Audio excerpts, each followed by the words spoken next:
এখন সবাই মিলে মনসা পুজোর প্রসাদ খেতে যাওয়া যাচ্ছে বাবাইদের বাড়িতে। ভালো হয়েছে। এদিকে পিঙ্কু আছে, ববি আছে। তো আমরা এখন বাবাইদের বাড়ি যাবো প্রসাদ খেতে।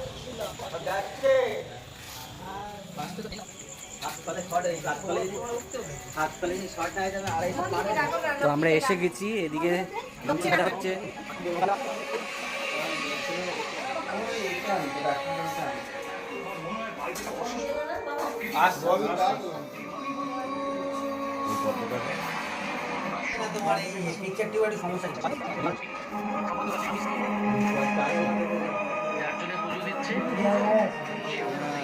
নাড়ুদা আমাদের কই দে, আমার দে। এই যে ওই বাবাই নিয়েছিল আগে, এই যে খাচ্ছে শালা বাঁদর। হাত দিয়ে মারবো। হ্যাঁ হ্যাঁ অল্প